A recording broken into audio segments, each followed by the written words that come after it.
They say money doesn't buy happiness, yet our lives seem to revolve around it. We wake up chasing it, measuring our worth by it, losing sleep over it. Sometimes we even lose ourselves trying to earn it. But here's the twist. Most know how to make money, yet few understand their behavior with it. This isn't just about finance, it's about you, your fears, dreams, and your relationship with money. Title fades in. The Psychology of Money. Part 1. The Mind Behind the Money. We live in a world that confuses looking rich with being wealthy. A new phone, a fancy watch, a perfect Instagram feed. Modern masks we wear to show we've made it. But true wealth whispers in peace of mind, freedom, and time. Most people don't want money. They want the feelings they think it brings. Security, respect, love. Chasing money for validation means you'll always need more to feel enough. Deep down, money is not the goal. It's a mirror reflecting who you are. Why do some save every penny while others can't stop spending? Why do millionaires fear losing it all? The answer isn't in math, it's in emotion. Our relationship with money is shaped by childhood memories and cultural beliefs. If you grew up in scarcity, you might hold on to money with fear. If you grew up in abundance, you might treat it carelessly, assuming it will always return. Our financial behavior isn't about intelligence. It's about emotional safety when we spend, save, or invest. Every decision about money comes down to one word: risk. How much uncertainty can you tolerate before you panic? That tolerance defines your wealth journey. Most aren't destroyed by bad investments, but by bad reactions. Panic selling, overconfidence, greed. The greatest investors study their own minds because money rewards patience and punishes emotion. The digital age has made comparison the new poverty. We see others' highlight reels and doubt our own progress. Their vacation becomes our failure. Their car, our shame. Wealth isn't a race. It's a rhythm. Some find success over decades. Others bloom overnight.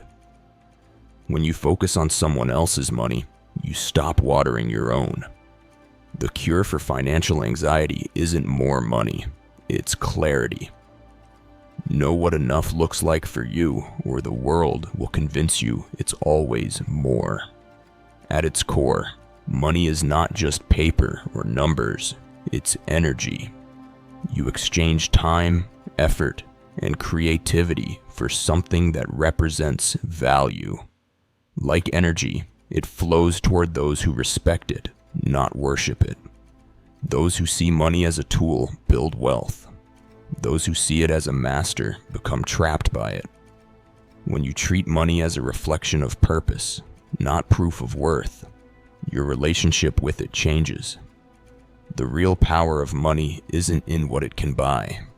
It's in what it can free you from. Debt, stress, toxic jobs. The freedom to say no to what drains your soul is the silent luxury most ignore. But freedom doesn't come from getting rich. It comes from self-control and peace long before the money arrives. If you can't control yourself without money, you'll lose yourself when you finally have it. There's a kind of currency that doesn't live in your wallet or bank account. It lives in your emotions, in the balance between fear and greed. Every financial choice you make is an emotional transaction first. You might think you're chasing numbers, but really, you're chasing feelings. Safety, power, validation, freedom. That's where the psychology of money begins. Fear has been humanity's financial advisor since the beginning. It whispers, "Don't risk it," burying opportunity with hesitation. Fear makes you hold cash while inflation eats it away. It makes you sell low and buy high, craving safety when the crowd does. But here's the truth. You can't eliminate fear. You must learn to respect it. The greatest investors act despite fear. building systems to protect themselves. Fear doesn't mean stop, it means prepare. If fear is the brake, greed is the gas pedal. Most people drive their financial lives by slamming both at once. Greed whispers, "You deserve more," making you feel like you're falling behind. It disguises itself as ambition, leading to obsession. Greed makes you chase the high of the next win instead of stability. It doesn't ask, "What do you need?" It asks, "What's next?" That question has destroyed more fortunes than failure ever has. The richest people aren't those who have the most. They need the least. Yet we keep moving the goalpost, raising the bar higher with every milestone. But enough isn't a number. It's a mindset. It's the quiet confidence to say, "I could have more, but I don't need to." Without that realization, even billionaires live in scarcity. When you define your own enough, money stops controlling your emotions. Money tests your discipline and your relationships. It reveals priorities, insecurities, and trust. Some couples communicate through love languages, others through spending patterns.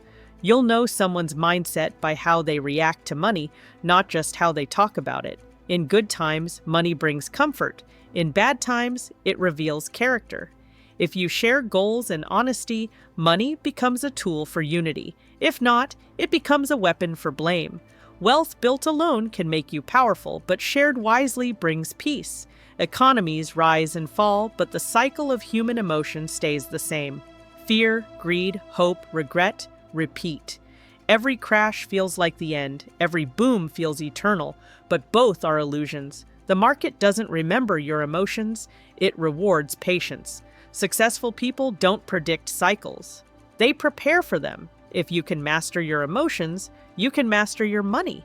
You don't need the best strategy. You need the best mindset. The difference between a gambler and an investor isn't intelligence. It's control. When fear rises, stay calm. When greed calls, stay humble. Emotional intelligence compounds faster than any stock ever will. The quiet rich don't flaunt their money, they protect their peace. They don't chase applause, they chase time. The greatest luxury in life isn't owning more things, but having fewer worries. Wealth isn't about freedom from work, it's about freedom from worry. And that's the real psychology of money. Not how to earn more, but how to feel enough. Real wealth isn't always what you think it is. It's not about the flashy car or the perfect house you post online. True wealth lies in the choices you make when no one is watching. While the world celebrates income, the truly wealthy celebrate discipline. They don't chase attention, they build systems that work quietly behind the scenes. Wealth isn't built in noise, it's built in silence. Consistency is the habit that separates the rich from the rest. It's not about genius, it's about small, repeated actions that compound over time. Reading a chapter, saving a little more, improving a skill daily, that's the secret. Most people want quick results and fade when it gets tough, but the wealthy know that time rewards endurance and patience. They don't rely on motivation, their habits carry them through. Money grows at the same pace as character, slowly, silently, steadily. In a world drowning in information, the wealthy filter out the noise. They know that clarity comes from quiet, not chaos. When you fill your mind with panic, there's no room for wisdom. Sometimes doing nothing is the most profitable move you can make. Average people think in days, rich people think in decades. Every great fortune starts with a long-term vision and patience. Most overestimate what they can do in a year, but underestimate a decade. That's why the wealthy don't rush. They let time amplify their efforts. Long-term thinking is emotional maturity disguised as strategy.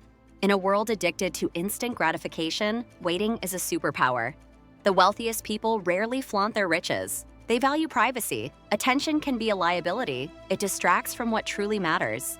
When everyone sees your every move, you lose control of your narrative. The wealthy focus on their goals, letting their assets speak for themselves. Explaining your success invites comparison and envy. Sometimes it's best to disappear. Discipline is hard, but automation makes it effortless. Rich people remove decision fatigue by automating savings and investments. They know their willpower has limits, so they build systems that work for them. You don't rise to the level of your goals, you fall to the level of your systems. When your habits become automatic, Your wealth becomes inevitable. Money is emotional, but emotions and decisions don't mix well. The wealthy practice emotional detachment. They can lose without losing their minds. They walk away from bad deals without fear of missing out. This detachment means they choose clarity over chaos in their decisions.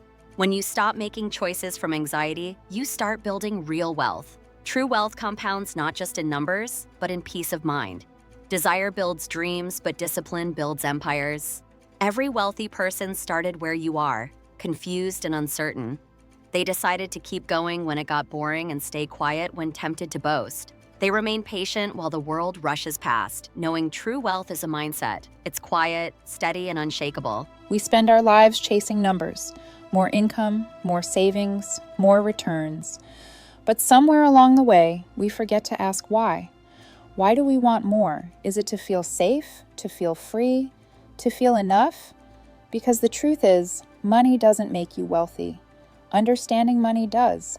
And when you truly understand it, you stop running after it and start letting it run for you. The first stage of wealth isn't luxury, it's freedom. Freedom to say no. Freedom to choose how you spend your time. The rich aren't rich because they buy everything. They're rich because they don't have to. They can wake up when they want, work on what they love, and surround themselves with peace instead of pressure. That's the real dividend of money. Time. When you own your time, you've already won the game. There's a word that most people never reach in their financial journey: enough. The endless chase for more blinds us. We compare our chapter 1 to someone's chapter 10. We mistake accumulation for achievement, but wealth without contentment is poverty wearing designer clothes. The happiest people aren't the ones who own the most. They're the ones who need the least. They realize that enough isn't a limit, it's liberation. When money multiplies, so does responsibility.